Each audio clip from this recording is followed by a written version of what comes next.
This is Andrew Wolf, and I am going to make a short video about acute respiratory distress syndrome, otherwise known as ARDS.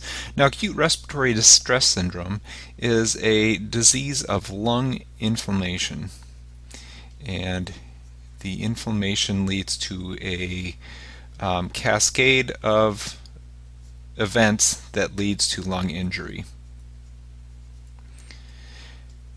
Now, there are a number of different things. The lungs are very prone to injury for a number of reasons, and I'm going to get at that as we talk through this video.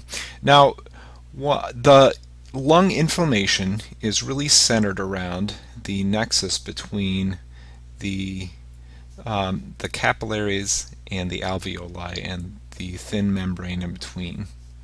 So this is really a syndrome of inflammation of the pulmonary alveoli and capillaries. Now, it can be caused by a number of things. So causes or predisposing events. One possible cause is that there is injury to the alveoli. Now, it could be injured by chemicals like smoke inhalation. It could be caused by severe burns to the tissue if the person was in a fire and breathed in hot gases. It can be caused by infection, where we have little bacteria and a buildup of pus with injury to the alveolar epithelium.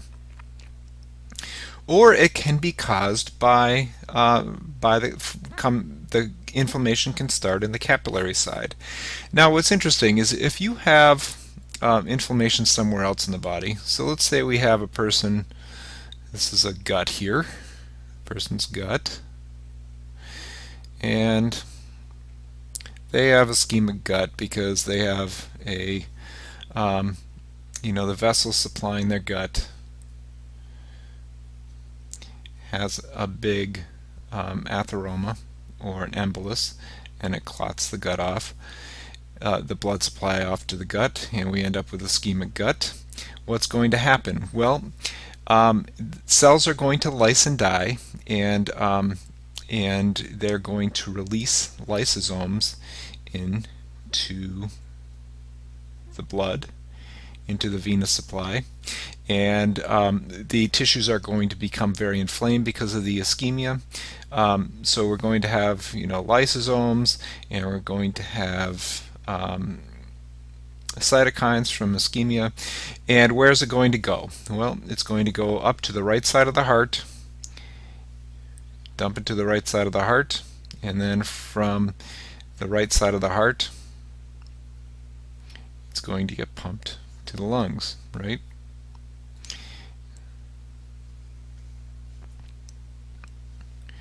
And all of these inflammatory mediators and lysosomes from lyse cells and high concentrations of potassium and all sorts of other things, this sort of nasty inflammatory brew is going to get pumped relatively rapidly through the large vessels from the heart, and then they're going to slow down in the capillaries, and these are going to start interacting with the sensitive endothelial cells inside the pulmonary capillaries. So the lungs are sort of the first stop as blood returns from injured cells throughout the body. So the lungs are very prone to inflammation spreading to them from other organs in the body. So this brew here can start a inflammatory cascade. And what happens with inflammation, whether the inflammation is starting in the capillaries or whether they're starting in the capillaries or whether it's starting in the alveoli,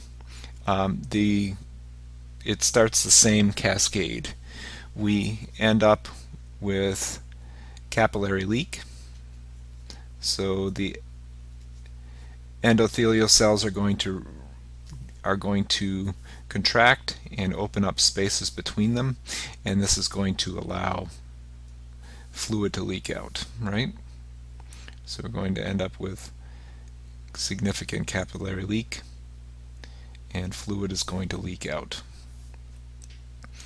into the basement membrane.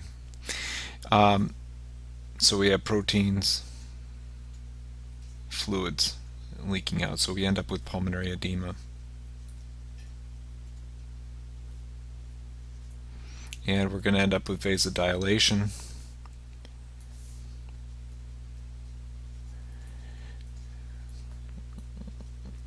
And then we're going to end up with an entire with an inflammatory cascade. So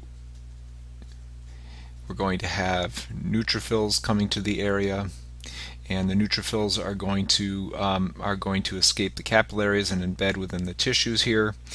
And we're going to have basophils and mast cells and lots of cytokines, and we're going to end up with severe inflammation. And the inflammation is going to start causing injury to the cells. It's going to injure the type 2 endothelial cells,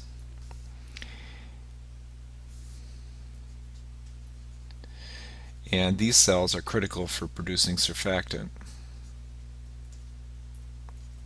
So we're going to have decreased surfactant production. So so far we have pulmonary edema, and we have decreased surfactant production. Okay, now we're also going to have we're going to develop scarring over time within the tissues here, and we're going to have decreased diffusion capacity. Okay, so what are all the effects of these things going to be? Well, let's talk about this over here. So we have our alveoli, and we have our capillaries, and usually the membrane in between them is very, very thin, right? They have a shared membrane. But now we have edema within this membrane, and the membrane is thickened, so that causes decreased diffusion. The decreased diffusion is going to lead to hypoxia, right? And then if the pulmonary edema continues to increase, we're going to actually flood the alveoli. And if we flood the alveoli, we're going to end up with a physiologic right to left shunt.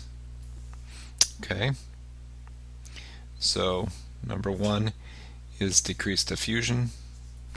Number 2 is a right to left shunt.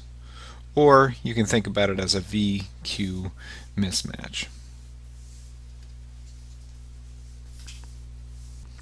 Okay, and then to the alveoli that aren't completely filled with fluid are going to have damage to their type 2 alveolar cells, and this is going to cause a decrease in surfactant production, and decreased surfactant production is going to cause decreased compliance.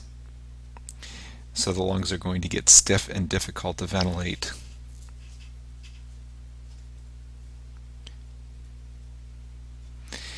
And then sort of a late effect that occurs over time is fibrosis. Remember, one of the last steps of the inflammatory process is the deposition of fibrin within the inflamed tissue. So we're going to get fibrin deposition and permanent thickening and fibrosis of the alveolar capillary membrane.